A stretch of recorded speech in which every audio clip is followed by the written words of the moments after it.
LA, the time has come. We are getting our train to Las Vegas. It's Ricky Rich for Black Primacy. Please don't forget to like, comment, subscribe, and turn on your notifications. All right, construction is underway on what will be the fastest and probably wildest train line for sure in the United States. The high-speed rail link will connect Las Vegas with existing train services in the eastern suburbs of Los Angeles. The train should take 2 hours each way, which is twice as fast as driving with zero traffic. It never takes 4 hours. And they're doing this fast. Groundbreaking began yesterday. The developer says the goal is to start running trains by 2028. That's when the Summer Olympics return to Los Angeles. I'm going to be too tired for Vegas. I mean, you're the one who lives in LA. I'm not going. So for more on this, let's bring in Pasi Latala. He is the director of the Rail Transportation Program in Michigan Tech University. Pasi, thank you so much for joining us. So tell us a little bit about some of the highlights of this train.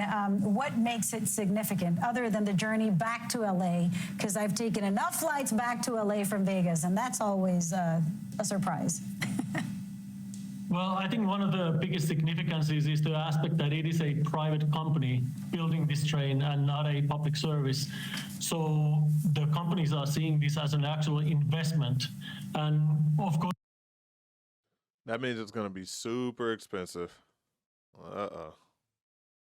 That means it's going to be all for profit. And it's probably going to be nice, though. They're probably going to have all sorts of amenities, and it's probably going to be a party train. I'm for sure going to take it. But it's probably not going to be the most affordable option that they were kind of touting at the beginning of the discussion. They were saying it's supposed to get you there faster and be cheaper than a flight, but just based on that right there, I doubt it's going to be much cheaper than a flight, and it's still going to take you 2 hours to get there. So we'll see. Was the fact that if the high-speed rail really is successful between Las Vegas and Los Angeles, it will give a new option for travelers to get between two metropolitan centers from one place to another. Yeah, I would say those are a couple of key things. Yeah, I could see this having a big impact. I live in LA, and like Lilia said, the drive is horrible, and then the flights are actually quite expensive. So once this thing is up and running, what kind of economic impact do you think having this? Flights are not that expensive. I don't think I've paid round trip more than $300. Actually, I know I've never paid more than $300, but I, for one, typically like to drive. By the time you get to the airport, you check in your luggage, you get on it's only a 40-minute flight, but you get to the airport in Vegas, you get your luggage, and then you catch an Uber to your hotel. You probably only save like an hour or two when you could have just drove, and then when you're there, you got your car with you already. So I typically like to drive, but the times that I do fly, it's really not that expensive. And I doubt, like I said, I doubt this train round trip might cost you $200 plus.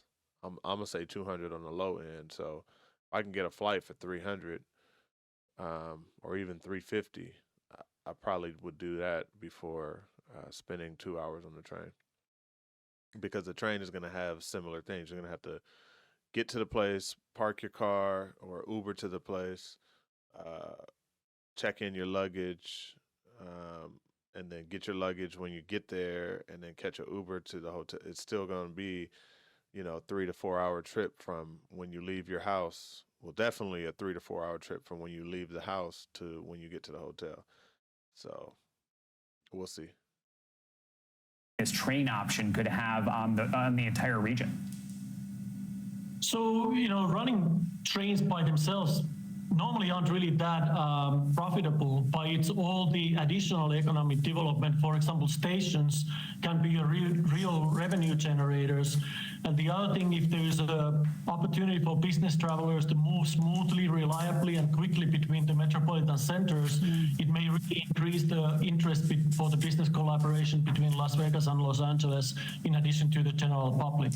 So I think part of the economic impacts are beyond the actual train service. That's I mean, it's an important thing to see this as an opportunity to expand the economy, but also a change of mind. I mean, in Europe, people take trains. In the U.S., it's so hard unless you're here to, I don't know, Philly and D.C. So is the construction of this railway a sign that the U.S. is moving in that direction, which is a climate conscious direction, and and good for other sectors of the economy too? Well, you're absolutely correct. I mean, these are going to be electric trains, and as you probably witnessed in transportation, electricity and using that as a propulsion is the key thing.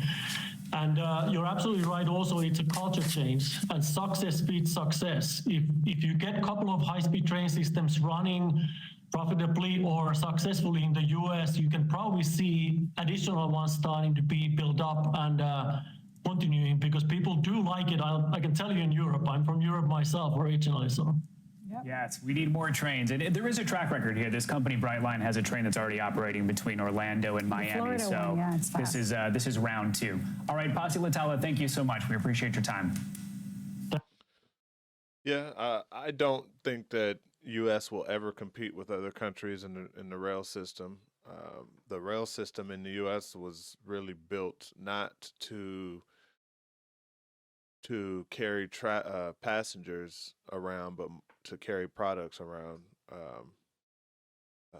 through the industrial age. So this, so we just took old rails that were just going to drop off packages and turn them into passenger rails. And these other countries, the rail system was built specifically with passengers in mind. So I don't think that the U.S. will ever have or want to invest in the type of rail system that you have in Europe, which I've gone on. Is absolutely amazing to be able to get everywhere in Europe on their rail system, on their transit system.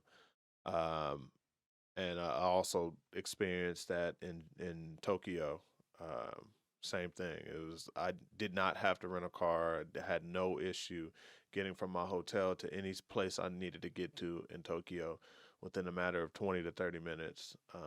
And so their rail system out there is absolutely amazing as well.